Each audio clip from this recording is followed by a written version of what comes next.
মাননীয় প্রধানমন্ত্রী তারেক রহমান সাহেবকে দেখলাম তিনি সবার সামনে মিডিয়ার সামনে ওপেনলি পাবলিক প্লেসে বলতেছেন যে আমার মাথায় হেলথ নেই, উনি আছেন মানে বউ আছেন। এই যে মিডিয়ার সামনে ওপেনলি পাবলিক প্লেসে একজন প্রধানমন্ত্রী হয়ে একটা কান্ট্রির প্রাইম মিনিস্টার হয়ে সবার সামনে বউকে ভালোবাসার কথাটা এক্সপ্রেস করার যে ব্যাপারটা, দ্যাট ইজ অ্যামেজিংলি অ্যাপ্রিসিয়েটেড। আমি সত্যি এটা দেখে মুগ্ধ হয়ে গেছি যে একজন প্রধানমন্ত্রী তার বউকে কতটা ভালোবাসলে, কতটা সম্মান করলে সবার সামনে ভালোবাসার কথাটা প্রকাশ করতে পারে। এবং আমার কাছে যেটা ফিল হলো যে একজন দেশের প্রধানমন্ত্রী সবার সামনে বউকে ভালোবাসার কথা বলতে লজ্জা করে না, দ্বিধাবোধ করে না, ব্যক্তিত্বে আঘাত লাগবে তা মনে করে না। কিন্তু আমাদের দেশের কিছু ঝন্টু পন্টু, সলিমউদ্দিন কলিমউদ্দিন, এরা নিজের বউকে পরিবারের সামনে ভালোবাসবে তো দূরের কথা, পরিবারের সামনে ভালোবাসা এক্সপ্রেস করবে তো দূরের কথা, এরা বউকে দুই পয়সা সম্মানও করতে চায় না। ঠিক কিনা বলেন? আল্লাহ রসুল সাল্লাল্লাহু আলাইহি ওয়াসাল্লামের কাছে একবার একজন সাহাবী আসলেন। খুব ইন্টারেস্টিং একটা হাদিস মনে পড়ে গেল। এসে বলছেন, ইয়া রাসূলুল্লাহ, মান তুহিব্বু আকসার, আপনি আপনার এই জীবনে সবচেয়ে বেশি কাকে ভালোবাসেন? নবীজি সবার সামনে নির্দ্বিধায়, উইথাউট এনি হেজিটেশন, উনি সরাসরি আনসার করলেন, উহিব্বু আয়েশাতা আকসার, I love my Ayesha most, আমি আমার ওয়াইফ আয়েশাকে সবচেয়ে বেশি ভালোবাসি, ওর মতো ভালো আমি কাউকে বাসি না।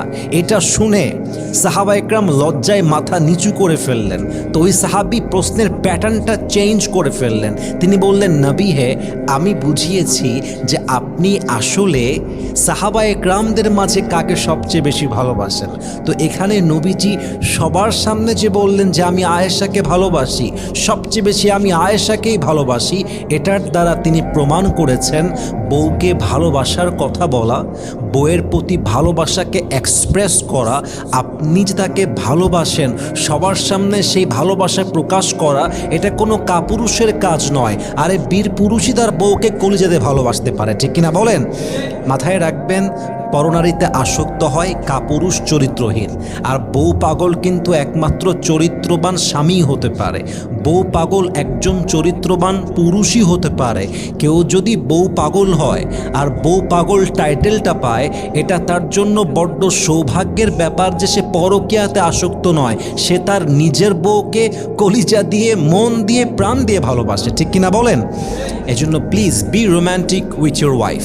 যদি আপনার ওয়াইফ সত্যি ভালো ওয়াইফ হয়, চরিত্রবান হয়, আপনার সঙ্গে অনেস্ট থেকে থাকে, তার প্রতি ভালোবাসা প্রকাশ করতে কখনো অনীহা করবেন না। মাননীয় প্রধানমন্ত্রীর থেকে শেখেন ভালোবাসা প্রকাশ করতে হয় কেমন করে।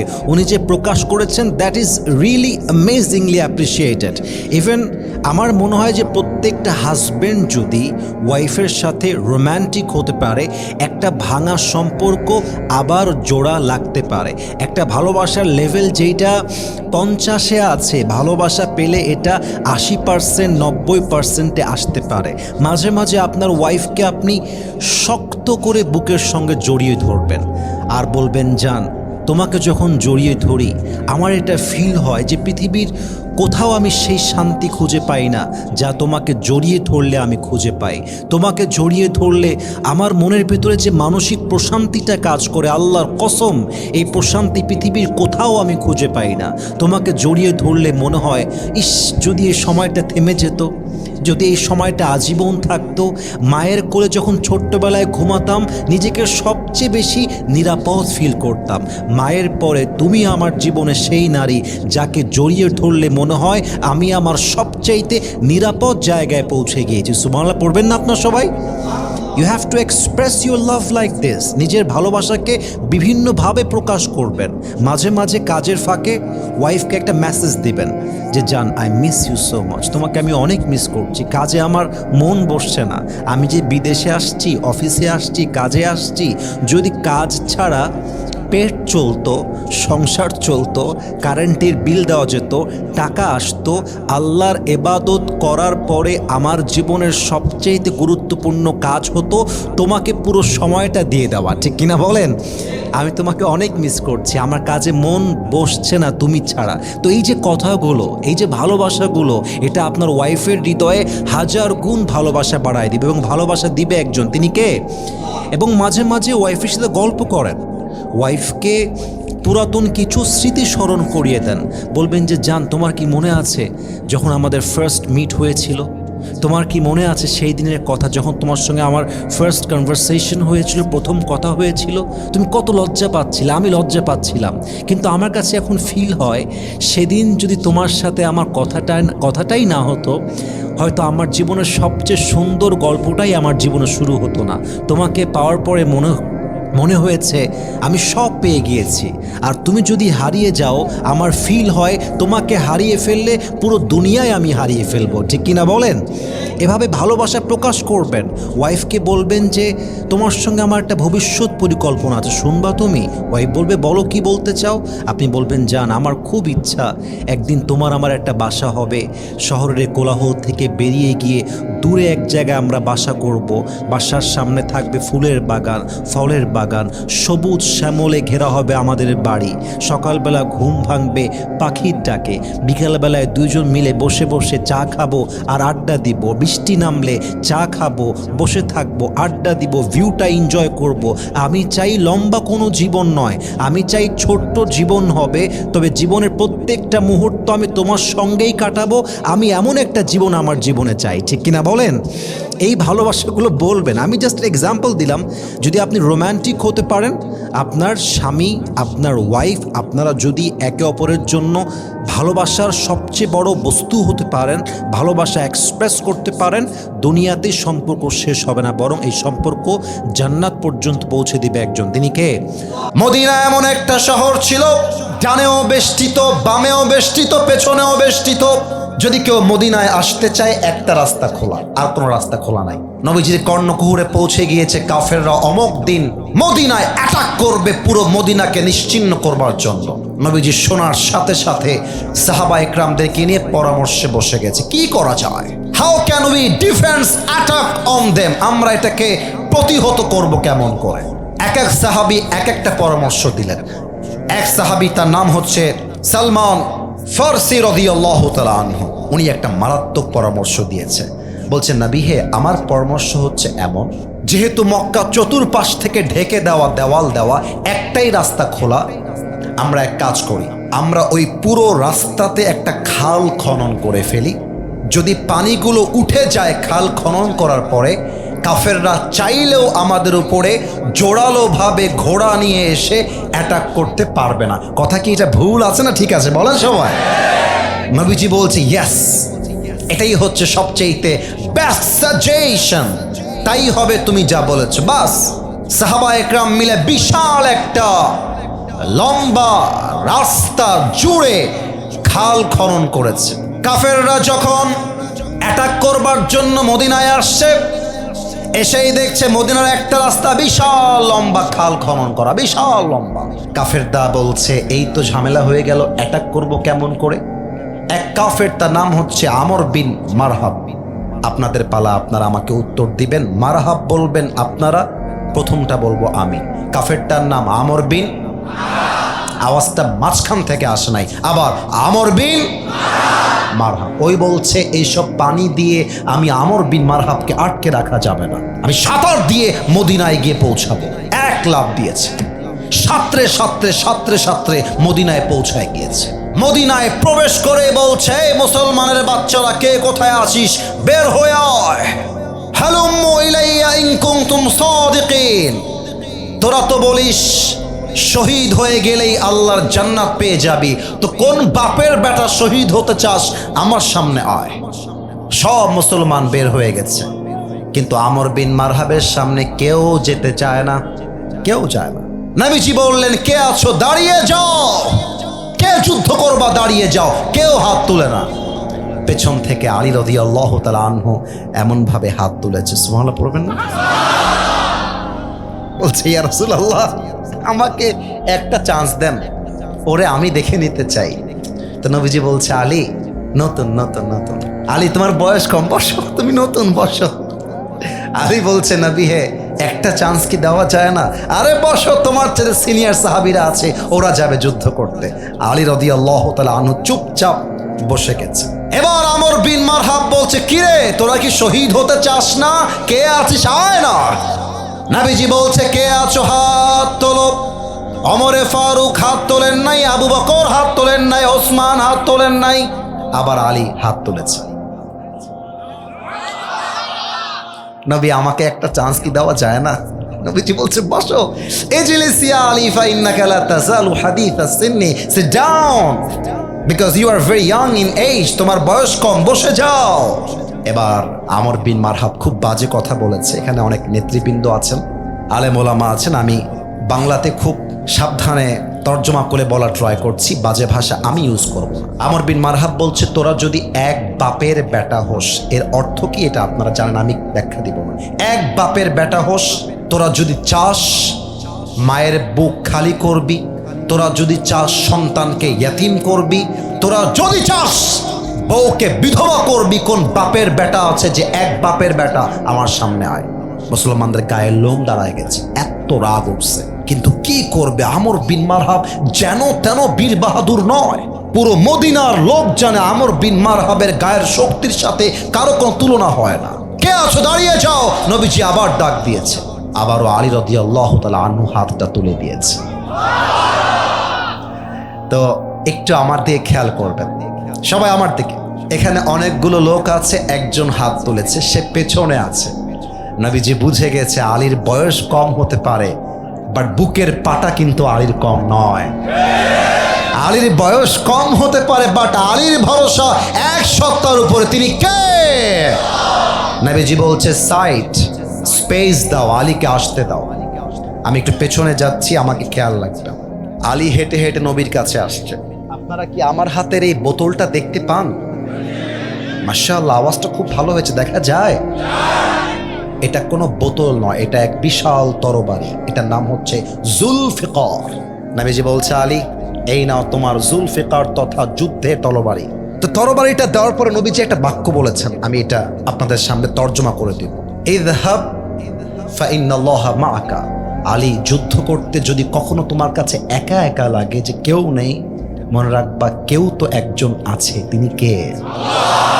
ভয় পেও না, বুক চিরে দাঁড়িয়ে যাও, আল্লাহর ভরসায় সাহসটা বাড়াও, আল্লাহর নামে আগুন জ্বালাও বুকে, সত্যের পথে চলো, সাহস রাখো বুকে। আর থেমে গেলে চলবে না, রক্তে আগুন ধরাও, আল্লাহর সৈনিক তুমি, সেই পতাকা উড়াও। আরে আল্লাহ যখন পাশে, কিসের এত ভয়? তাওয়াক্কুল করো, কাছে আসবে বিজয়। মিজানুর রহমান আজহারি হুজুর বলেছিলেন, আধারে ভয় পেও না, আলো আছে আড়ালে, অন্ধকার পালিয়ে যাবে তুমি উঠে দাঁড়ালে। ঠিক কিনা বলো? আলী বলছে, নবী আপনি টেনশন করবেন না, আজকে আমি খেলা দেখাই দিব আপনাকে, একটু অপেক্ষা করেন। আলী এবার চলে আসছে আমর বিন মারহাবের সামনে। এই মাইক্রোফোনটা কি দেখা যায়? কথা কন, দেখা যায় না? আমার প্রিয় সাবু ভাইকে কি দেখা যায়? তো মনে করেন আমি দুইটা এক্সাম্পল দিচ্ছি। আমি যদি এখানে দাঁড়িয়ে যাই, আমার হাইট হবে এর চাইতে উঁচা। তো আমাকে যদি সাবু ভাই দেখতে চায়, তখন আর এমনে এমনে দেখতে পারবে না, এমনে করে মাথা উঁচু করতে হবে। কথা ভুল বললাম না ঠিক বললাম? বল। তো আমর বিন মারহাব এত লম্বা, আর আলী তার হাইটে এত ছোট। যদি আমর বিন মারহাবকে আলী দেখতে চায়, ऐसे तो देख नहीं सकते, ऐसे देखना होगा, মাথা উঁচু করে। আর আমর বিন মারহাব এত লম্বা, আলীকে যদি দেখতে চায় এমনে দেখা যাবে না, মাথা নিচু করতে হবে। তাহলে বুঝতেছেন শক্তির কত কম বেশি আছে। আলী আসছে, বুকের পাটা উঁচু, আমর বিন মারহাবের সামনে দাঁড়ায় গেছে।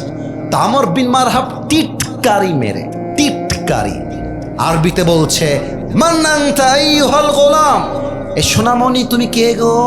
এটা তর্জমা এমন, এখানে আলেমরা বুঝবে এই কথা। মান আনতা আইয়ুহাল গোলাম, এই বাবু তুমি কে? তোমার বাড়ি কোথায় গো বাবু? কই থেকে আসছো তুমি?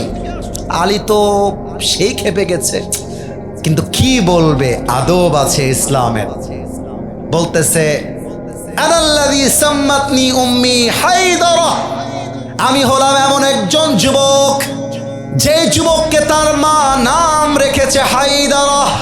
হায়দারা মানে এমন এক সিংহ যখন সে বনের মধ্যে কোনো রকম কোনো প্রাণীকে আঘাত করে, হরিণকে আঘাত করে, যতক্ষণ পর্যন্ত শিকার না হয়ে যায়, যতক্ষণ পর্যন্ত তার শিকারটা থামে না, অ্যাটাক করতেই থাকে, করতেই থাকে, করতেই থাকে। তার নাম হচ্ছে হায়দারা। এবার আমর বিন মারহাব বলছে, আরে বেটা, তোর উপাধি জিজ্ঞেস করি নাই, তোর আসল নাম কি তাই বল। এবার ডাক দিয়ে বলছে, আনা আলী, আমার নাম হলো আলী। বলছে, তোমার নাম আলী? আনতা আলী বিন আব্দুল মুত্তালিব? কিরে বাবা, তোমার বাপের নাম কি আব্দুল মুত্তালিব? Abdul Muttalib? বলছে, না না, হি ইজ মাই গ্র্যান্ডফাদার, ওটা আমার দাদার নাম। আনা আলী বিন আবি তালেব, আমার বাপের নাম হচ্ছে আবু তালেব। বলছে, হায় হায় সর্বনাশ, তুমি তো আমার ভাতিজা, তোমার বাপ তোমার ভাই লাগে। তো সাবু ভাইয়ের ভাই যদি আমার, সাবু ভাইয়ের আব্বা যদি আমার বন্ধু হয়, ভাই লাগে, তো সাবু ভাই তো আমার ভাতিজা হবে, আমি তো চাচা হব। তা আমর বিন মারহাব বলছে, আরে বাবু, তুমি আমার ভাতিজা, ভাতিজাকে মারা যায়? আরে যাও যাও। এবার আলী আর রাগ সহ্য করতে পারে নাই। আলী বলছে, বেটা, তুই কারে ভাতিজা বলিস, তুই কারে বাচ্চা বাচ্চা বলিস? আয় না একবার যুদ্ধ করতে, এক কোপ মারবো, তোর কল্লা 40 হাত দূরে গিয়ে পড়বে। আল্লাহু আকবার। এবার আমর বিন মারহাবের ব্যক্তিত্বে আঘাত লেগে গেছে। আমর বিন মারহাব বলছে, আলী, আয়, আমাকে মারবি কেমন করে আমি দেখতে চাই। আলী বলছে, আমি তোকে আগ বাড়িয়ে মারতে পারবো না, তুই আগে আমাকে মার, তারপর তোকে আমি দেখব। এবার আমর বিন মারহাব 2 স্টেপ ব্যাক, পেছনে গেছে। তার দেহের পুরো জামাটা হচ্ছে লোহার জামা, মাথায় যে মুকুট আছে এটাও লোহার মুকুট। 2টা পা, 2 legs are attached together, 2টা পা একসাথে করেছে। It's the strategy of battle, যুদ্ধের কৌশল। 2 পা একসাথে, তরবারিটা এমন করে শার্ট করেছে সামনে, একটা লাফ দিয়েছে আমর বিন মারহাব জমিন থেকে উঁচুতে। আর আলীর ডান কাঁধে দেহের সমস্ত শক্তিকে উজাড় করে একটা কোপ দিয়েছে। আর আলী তার জুলফিকারটা তুলে চিৎকার দিয়ে বলছে, হাসবুনাল্লাহু ওয়া নি'মাল ওয়াকিল, নি'মাল মাওলা ওয়া নি'মান নাসির। যে আঘাতে আলীর দেহটা 2 টুকরো হয়ে যাওয়ার কথা, আল্লাহর উপরে তাওয়াক্কুল থাকার জন্য ওই আঘাতটা আলীর জামা পর্যন্ত স্পর্শ করতে পারে নাই। এবার আলী বলছে, কিরে আমর, এবার তুই রেডি হ, কে ভাতিজা কে চাচা, এবার বুঝবা কত ধানে কত চাল। এবার কিন্তু আমর বিন মারহাব থরথর করে কাঁপতে শুরু করেছে, কাঁপতেছে। সর্বনাশ, এত জোরে আঘাত দিলাম, আলীর গায়ে চুল পরিমাণ আঘাত লাগলো না। হাউ কাম ইট পসিবল, কেমনে সম্ভব? এবার আলীর 2টা পা একসাথে করেছে, 2 legs are attached। এবার জুলফিকারটাকে সামনে নিয়েছে, জমিন থেকে একটা লাফ দিয়ে আমর বিন মারহাবের বাম কাঁধ বরাবর নারে তাকবীর, আল্লাহু আকবার বলে একটা কোপ দিয়েছে। আমর বিন মারহাব তার ঢালটা উঁচু করেছে, আমর বিন মারহাবের ঢালটা ভেঙ্গে গুড়িয়ে আমর বিন মারহাব আলীর এক কোপে তার পুরো দেহটা 2 ভাগ হয়ে জমিনে ছিটকে পড়েছে। আর এটার নামই তো আল্লাহর উপরে ভরসা। আমার রংপুরের ভাইরা, আমার সামনে টেবিল না থাকলে আমি অভিনয় করে বুঝাই দিতাম আলী কি করেছিলেন সেই দিন। সামনে 2টা দেহ কেটে ভাগ হয়ে পড়ে আছে। আচ্ছা, আপনারা আমার হাত দেখেন, বুঝে যাবেন এইটা দেহের এক পার্ট, এইটা দেহের আর এক পার্ট। কথা কি বোঝা যায় নাকি যায় না? তো এইটা হচ্ছে ডান পার্ট, অর্থাৎ ডান পার্ট। আলী রাদিয়াল্লাহু তাআলা আনহু লাথি দিয়ে দিয়ে 2টা দেহকে একসাথে করেছে। বুকের পাটা কাকে বলে? এবার বুকের উপরে আলী রাদিয়াল্লাহু তাআলা আনহু তার পাটা তুলে দিয়েছে আর ডাক দিয়ে বলছে, কাইফা তুকাতিলুনি আনতা তা'বুদু হাজারান ওয়া আনা আবদু রাব্বি মুহাম্মদ। এই বেটা কাফেরের বাচ্চা, তুই আমারে মারবি কেমন করে? তুই মূর্তি পূজারী, তুই পাথর পূজারী, তুই তাওয়াক্কুল করিস মূর্তির উপরে, আর আমি তাওয়াক্কুল করি আল্লাহর উপরে। আর যে আল্লাহর উপরে তাওয়াক্কুলকারী, তার মতো মুমিনকে কোনো কাফের বেঈমান একটা একটা বাঁকা চুল সোজা করতে পারবে না রংপুরের ভাড়া। जब तुझे मांगना हो तो उसी से मांग, जब तुझे भरोसा करना हो तो उसी पर कर। যত আপদ আসুক, যত, এখানে তো অনেক যুবক বসে আছে ছ্যাঁকা খেয়ে বেকা হয়ে গেছে। আশরাফ হুজুর কি বলবো, বয়স মাত্র 20, একজন মেয়ে ছেড়ে চলে গেছে, ফেসবুকে পোস্ট দিয়েছে তোমরা ভালো থেকো আমি ফাঁসি দিব গলায়। তোমাদের বোঝা উচিত মেয়ে মানুষ ছ্যাঁকা দিবে, পুরুষ মানুষের ছ্যাঁকা খাওয়ার কোনো প্রশ্নই নাই। আরে ওর জন্য একটা বিয়ে জায়েজ, পুরুষের জন্য 4টা বিয়ে জায়েজ। যদি কোনো মেয়ে তোমাকে বেঈমানি করে একটা বিয়ে করতে পারে, তুমি 4টা করে দেখায় দিবা, পরোয়া টাইম তোমাদের কাছে নাই যুবক ভাইরা আমার। অতএব বলো তো আমাকে, কেউ ছ্যাঁকা দিলে ভরসা করব এক সত্তার কাছে, তিনি কে? আর একটা প্রশ্ন করছি আগের মতো, দেখা যাক উত্তরটা আসে কিনা। আচ্ছা, একটা জিনিস বুঝলাম না, আপনারা যেভাবে আমার ওয়াজ শুনতেছেন 12টা তো বেজেই যাচ্ছে, আপনারা কি উঠবেন না কেউ? তার মানে বোঝা যাচ্ছে রংপুরের মানুষ কোরআনকে এত বেশি ভালোবাসে, রাত 12টা তো দূরের কথা, আমার তো মনে হয় ফজর পর্যন্ত ওয়াজ হলে মানুষগুলো জামাতে নামাজ আদায় করে বাসায় গিয়ে ঘুমাতো। বলেন তো, একটা যুদ্ধে মুসলমানদের সংখ্যা 313 জন ছিল, মুসলমানদের সংখ্যা যে 313 ছিল, ওই যুদ্ধের নাম কি? উত্তরটা 80% এসেছে, জোরে আসে নাই, এই জন্য আর একবার প্রশ্ন করছি। যেই যুদ্ধে মুসলমানদের সংখ্যা 313, কাফেরদের সংখ্যা 1000, ওই যুদ্ধের নাম কি ছিল? বদরের যুদ্ধ। আল্লাহ রসুল সাহাবা একরামদেরকে নিয়ে বসে আছে। এই হাদিসটা বলতে গেলে আমার চোখে মাঝে মাঝে পানি চলে আসে, যে তাওয়াক্কুল কাকে বলে, আল্লাহর উপরে ভরসা কাকে বলে। সরি, আল্লাহ রসুল সাহাবাদেরকে নিয়ে বসে আছেন, সাহাবা একরাম সব সামনে। হ্যাঁ সাহাবা একরাম, তোমরা কি যুদ্ধের জন্য প্রস্তুত আছো? সাহাবা একরাম চুপচাপ বসে আছে। নবীজি ভাবছেন, আহা, সংখ্যাও কম, অস্ত্র কম, প্রথম যুদ্ধ মুসলমানরা করবে কেমন করে। এক সাহাবী দাঁড়িয়ে গিয়েছে, দাঁড়িয়ে গিয়ে বলছে, ইমজি বিনা ইয়া রাসূলুল্লাহ হাইতুমা তাশা, হে রাসূল যুদ্ধের জন্য আমাদেরকে নিয়ে চলেন, যতক্ষণ পর্যন্ত এই 2 চোখের পাতা বন্ধ হবে আর খুলবে, ততক্ষণ পর্যন্ত বুকের তাজা রক্ত দিয়ে শহীদ হওয়ার জন্য আমরা প্রস্তুত আছি। আল্লাহু আকবার।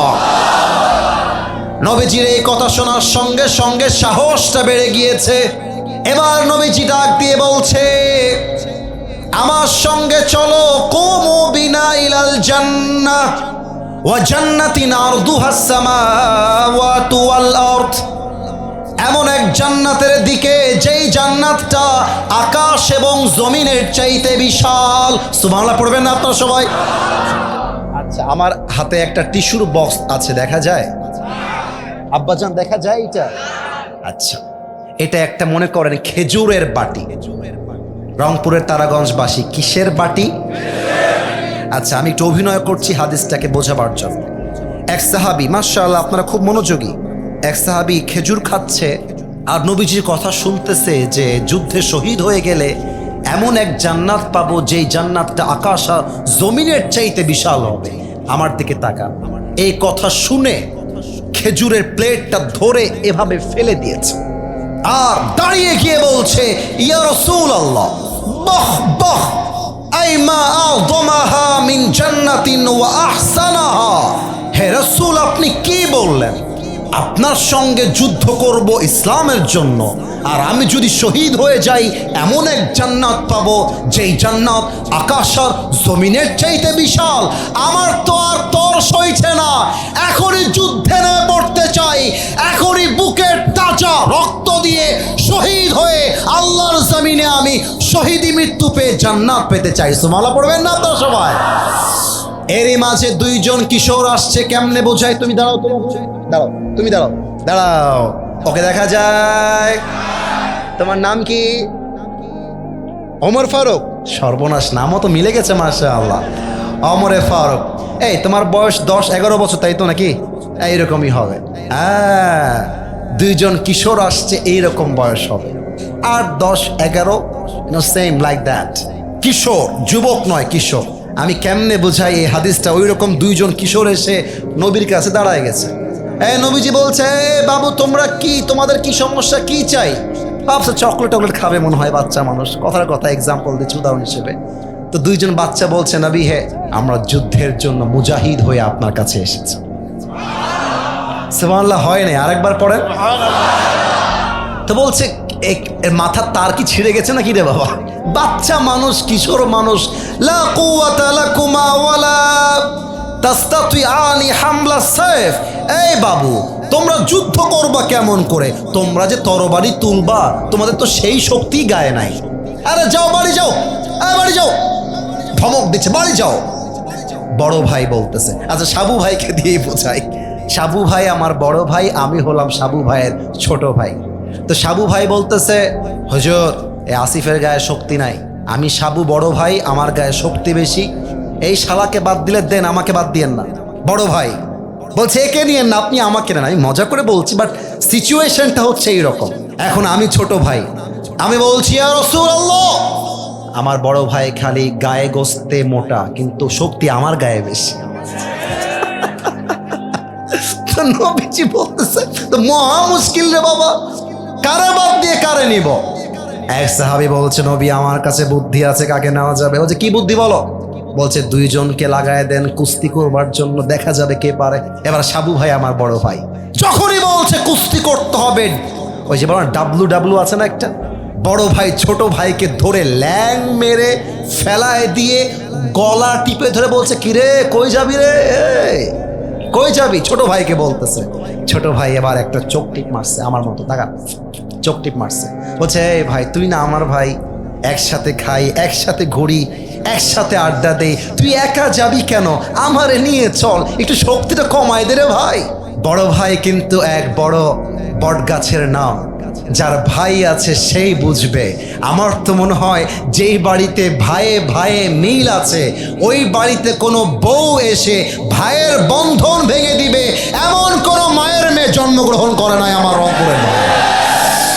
বড় ভাইয়ের মনটা গলে গেছে, ছোট ভাইয়ের কথা শুনে গলাটা জাস্ট হালকা ছাড়ছে, একটু হালকা ছাড়ার সাথে সাথে মনে করেন সাবু ভাইকে আমি ধইরা এমনি উল্টাই দিয়ে এবার সাবু ভাইয়ের গলা ধরে বলছি, নবী রে, আগেই বলছিলাম এই বেটা খালি গায়ে গোস্তে মোটা, শক্তি আমার গায়ে বেশি। তাই করেছে বাচ্চাটা। এবার নবীজি বলছে, তোমরা দুইজন আমার কাছে আসো, আমার কাছে আসো। এক কাঁধে মাসকে আর এক কাঁধে মুআজকে, দুইজনকে জড়িয়ে ধরেছে আর ডাক দিয়ে বলছে, আল্লাহ, এই দুইজন কিশোরের বয়স কম হতে পারে, বাট এদের বুকের মধ্যে ঈমানের কোনো কমতি নেই। ও আল্লাহ, এদের বয়স কম হতে পারে, বাট এদের বুকের মধ্যে তাওয়াক্কুলের কোনো কমতি নেই, ঠিক কিনা বলে? এবার সাহাবা একরাম মিলে, দুইজন কিশোর মিলে যুদ্ধের জন্য রওনা হয়ে গিয়েছে। যুদ্ধের ময়দানে বিশাল মাঠ, যুদ্ধ চলছে। এই মাজ আর মুআজ দুইজন পিচ্চি দৌড় দিয়ে গেছে এক সাহাবীর কাছে। এই আগে একটা কথা বলে ফেলি, কথা বোঝা যায় তো নাকি? এক সাহাবীর কাছে, তার নাম হচ্ছে আব্দুর রহমান বিন আউফ। এবার আপনাদের পালা, যদি বুঝে থাকেন উত্তর দেন। নাম হচ্ছে আব্দুর রহমান বিন আউফ। এবার আপনাদের পালা, নাম হচ্ছে আব্দুর রহমান বিন।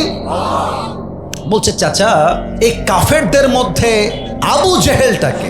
তো আব্দুর রহমান বিন আউফ বলছে, তোমরা আবু জেহেলকে দিয়ে কি করবা?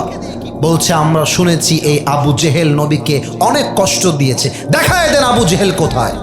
বলছে, ওই দেখো দূরে অনেকগুলো ঘোড়া ঘিরে আছে, মাঝখানে যে ঘোড়ায় বসে আছে হি ইজ আবু জেহেল, ওইটাই আবু জেহেল। এই কথা শোনার সাথে সাথে মাজ আর মুআজ এক দৌড় দিয়েছে। কাফেররা ভাবছে এই দুইটা পিচ্চি আর কি করবে, তো বাচ্চা মানুষ, এরা কারা রে? ওই যে আমাদের কাদের সাহেব বলতেন, এরা কারা, কই থেকে এসেছে এরা? তো দুইজন বাচ্চাকে কেউ গুনেই নাই, কিন্তু দুইজন বাচ্চা দেখেন আমার দিকে, দুই যে ঘিরে আছে গোল করে, তল দিয়ে ঢুকে গেছে। ঢুকে গিয়ে আবু জেহেলের ঘোড়ায় গিয়ে দুই ভাই এক লাথি মারছে। আবু জেহেল লাথি খাইয়া উষ্টাইয়া মাটিতে পড়ে গেছে, আর আব্দুর রহমান পেছন থেকে এসে নারায়ে তাকবীর, আল্লাহু আকবার বলে একটা কোপ দিয়েছে। আবু জেহেল্লার কল্লা শরীর থেকে আলাদা হয়ে গিয়েছে। আল্লাহু আকবার। বালা ইন তাসবিরু ওয়া তাত্তাকু ওয়া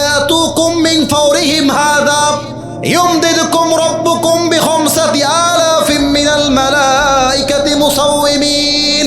আল্লাহ বলছে, নবী হে, আপনারা বিজয় অর্জন করতে পারতেন না, কিন্তু আপনাদের তাওয়াক্কুল, আপনাদের তাকওয়া, আপনাদের ধৈর্য 1000 কাফেরদের উপরে 313 জন মুসলমানদেরকে তাওয়াক্কুলের জন্য আল্লাহ বিজয় দান করেছে। ঠিক কিনা বলেন সবাই আমার প্রিয় ভাই?